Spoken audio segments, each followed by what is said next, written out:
Evening friends, आज की update कुछ इस प्रकार से। आज हम सबसे पहले शुरुआत करेंगे अपने पड़ोसी देश बांग्लादेश से। बांग्लादेश सरकार की पूर्व प्रधानमंत्री शेख हसीना की भारत से प्रत्यर्पण की मांग पर उनके बेटे सजीब वाजेद ने कड़ी प्रतिक्रिया दी है। सजीब ने बांग्लादेश की मोहम्मद यूनुस के नेतृत्व वाली अंतरिम सरकार पर राजनीतिक बदले की भावना से काम करने का आरोप लगाया है। उन्होंने कहा कि शेख हसीना के खिलाफ अंतर्राष्ट्रीय अपराध न्यायाधिकरण में दिखावटी मुकदमे की प्रक्रिया चल रही है। यह राजनीतिक प्रतिशोध है और न्याय का गला घोटा जा रहा है। बांग्लादेश सरकार ने सोमवार को भारत से शेख हसीना के प्रत्यर्पण का औपचारिक अनुरोध किया था।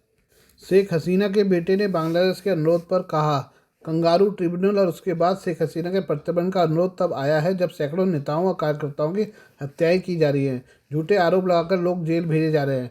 लूटपाट और आगजनी जैसे हिंसक हमले हर रोज बेरोक-टोक हो रहे हैं। यूनुस सरकार इनको रोकने के बजाय नजरअंदाज करते हुए आग में घी डालने का काम कर रही है। सजीव वाजेद ने भारत से बांग्लादेश के अनुरोध को हताश प्रयास और अवामी लीग को परेशान करने की कोशिश करार दिया है। उन्होंने कहा कि 22 दिसंबर को आईसीटी ट्रिब्यूनल के मुख्य अभियोजक ताजुल इस्लाम ने शेख हसीना के खिलाफ जानबूझकर दुष्प्रचार अभियान चलाया। पहले उन्होंने दावा किया कि इंटरपोल ने उनके खिलाफ रेड नोटिस जारी किया है। मीडिया में इस झूठ के पर्दाफाश हो गया तो उन्होंने अपना बयान बदल दिया और आधिकारिक तौर पर भारत को प्रत्यर्पण के लिए अनुरोध भेजा है। बांग्लादेश की पूर्व प्रधानमंत्री शेख हसीना व्यापक विरोध प्रदर्शनों के बीच इस साल अगस्त में ढाका छोड़कर भारत आ गई थी। इन विरोध प्रदर्शनों के कारण 15 साल सत्ता में रहने के बाद उन्हें पद से हटा दिया गया था। हसीना के भारत में आने के 4 महीने बाद बांग्लादेश ने हसीना की वापसी की औपचारिक मांग करते हुए भारत को एक राजनीतिक नोट भेजा है। बांग्लादेश ने भारत को हसीना को न्यायिक प्रक्रिया के लिए सौंपने की अपील की है। भारत के विदेश मंत्रालय ने अभी इस पर टिप्पणी नहीं की है। शेख हसीना बांग्लादेश में 50 से ज़्यादा गंभीर अदालती मामलों का सामना कर रही है, जिनमें मानवता के खिलाफ अपराधों के आरोप भी शामिल हैं। ढाका स्थित अंतर्राष्ट्रीय अपराध न्यायाधिकरण ने शेख हसीना और उनके करीबी सहयोगियों के खिलाफ गिरफ्तारी वारंट जारी किया है। यह स्थिति उनके लिए आगे मुश्किलें पैदा कर सकती हैं। आइए हम बात करें भारत और ईरान के पारसी समुदाय के बारे में। ऐतिहासिक रूप से भारत और ईरान के पारसी समुदाय के बीच हमेशा एक संबंध रहा है। 8वीं शताब्दी में अरबों के आक्रमण के बाद ईरान के ज़ोरास्ट्रियन धर्म के अनुयायी पर्शिया वर्तमान ईरान से भागकर भारत के पश्चिमी तट पर पहुंचे थे। भारत में यही समुदाय आगे चलकर पारसी के नाम से जाना गया। हालांकि भारत आने के बाद समुदाय का संपर्क अपनी जड़ों से टूट सा गया। भारत आगमन के 700 वर्ष बाद 15वीं शताब्दी के बाद गुजरात के एक पारसी नरीमन होसांस समुदाय की जड़ों को खोजने ईरान गए। इसके बाद अगले 300 वर्ष में भारत और ईरान के पारसी पुजारियों के बीच कई आदान प्रदान हुए।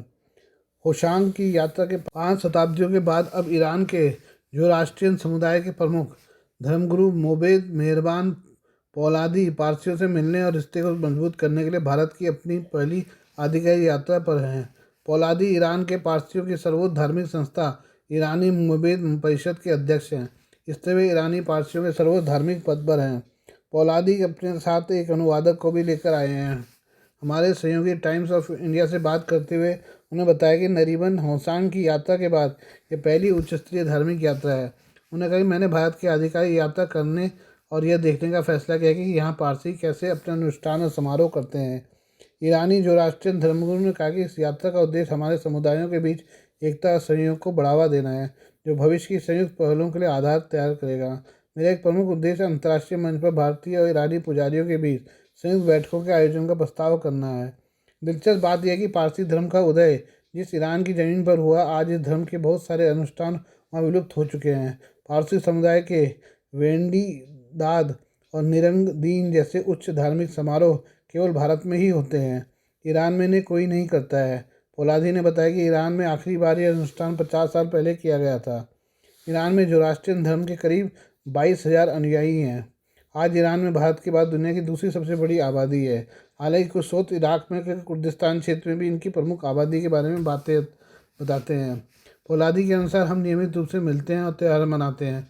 बच्चों को धार्मिक शिक्षा दी जाती है और वे समुदाय के भीतर ही विवाह करते हैं। ईरानी पारसियों में तलाक की दर असाधारण रूप से दुर्लभ है। बात करते हैं अमेरिका की। बांग्लादेश में अल्पसंख्यक हिंदुओं पर हो रहे हमले को लेकर अमेरिका ने चिंता जताई है। अमेरिकी राष्ट्रीय सुरक्षा सलाहकार जेके सुलिवन ने इस मुद्दे पर सोमवार को बांग्लादेश के अंतिम सरकार प्रमुख मोहम्मद यूनुस से बात की।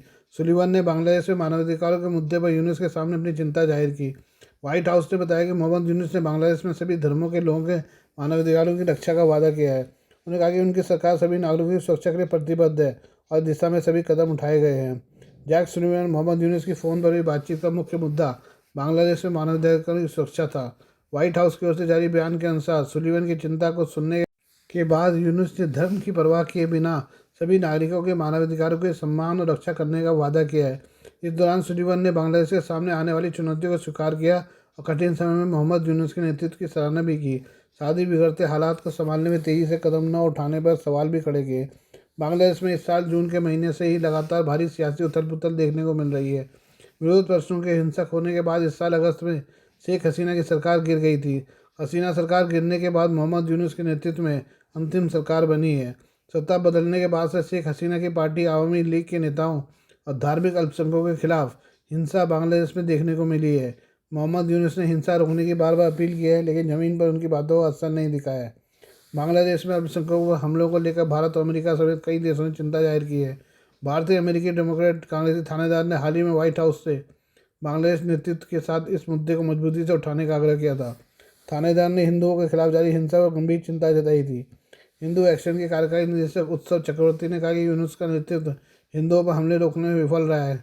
चक्रवर्ती का कहना है कि मोहम्मद यूनुस की सरकार जमात इस्लामी और कट्टरपंथी संगठनों को नियंत्रित करने में विफल रहे हैं। कट्टरपंथी तत्व देश भर में मंदिरों को निशाना बना रहे हैं, हिंदुओं पर हमले कर रहे हैं। Please do like, share and subscribe this channel of my news, views and analysis by Prakash.